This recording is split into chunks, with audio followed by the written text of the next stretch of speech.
Secretory products of endocrine cells are called hormones. Secretory vesicles release the hormones into the extracellular fluid via the process of exocytosis.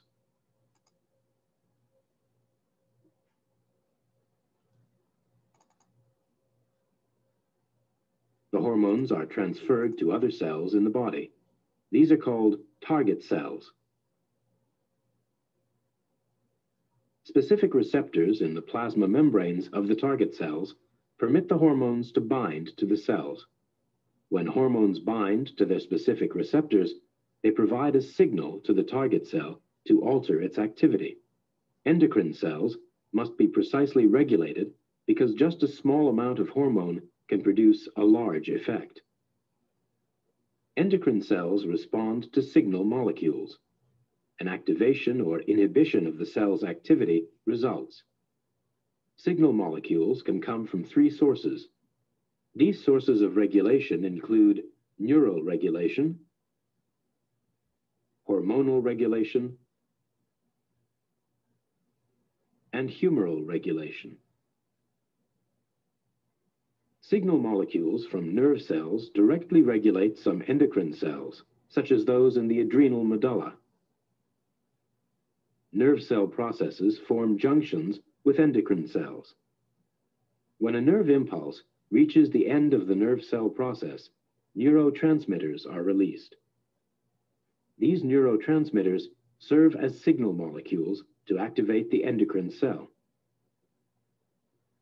Hormones secreted from one endocrine cell can regulate the activity of another endocrine cell. Hormones that target endocrine cells are called tropic hormones.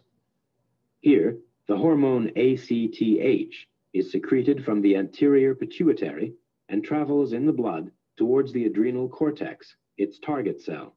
The hormones bind to the target endocrine cells and control their activity.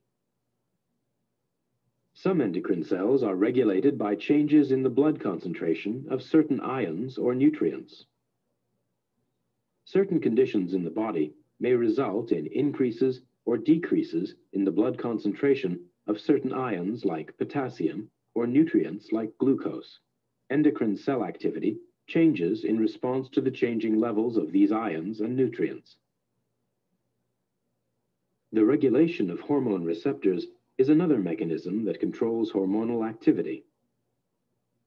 The sensitivity of target cells to hormones depends on the number of receptors they have to a particular hormone. Receptor numbers can be up or down regulated. Hormonal effect on target cells resulting from receptor regulation is a kind of feedback control. Target cells will be understimulated if the levels of hormone are low. In a response called upregulation, target cells compensate for the low hormone levels by producing more receptors and thereby increasing their sensitivity to the hormone. Overproduction of hormones will result in overstimulation of target cells. In this situation, high hormone levels will cause target cells to produce a smaller number of receptors. This is called downregulation. Target cells that are downregulated are less sensitive to the signaling hormone. The cellular interactions between signal molecules and endocrine cells are a part of a much broader systemic regulation mechanism called feedback regulation. Feedback regulation is one of the main mechanisms for the regulation of hormone secretion. The components of a hormone feedback loop are the stimulus, change in condition, endocrine cell, signaling hormone, target cell, the target cell's action, response. The feedback occurs when the hormonal response from the target cell affects the endocrine cells that initially secreted the hormones. Depending on the effect of the hormone on the initial endocrine cells, a feedback mechanism can be either positive or negative. A positive feedback mechanism is one where the response stimulates the endocrine cell and causes it to be more active. The hormone oxytocin is produced in the hypothalamus and released in the posterior pituitary in response to the stretching of the uterine cervix during labor. In its turn, oxytocin stimulates uterine contractions that forces the fetus into the cervix. As the cervix continues to stretch, the release of oxytocin continues to increase until the cycle is stopped with the birth of the baby. A negative feedback mechanism is one where the response reduces or eliminates the changes caused by a stimulus. Glucagon is the hormone produced in the pancreas in response to decreasing levels of glucose in the blood.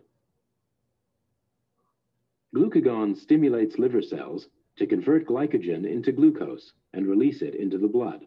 As a result, blood glucose levels begin to rise. As the increase in blood glucose level approaches a normal homeostatic condition, glucagon production is inhibited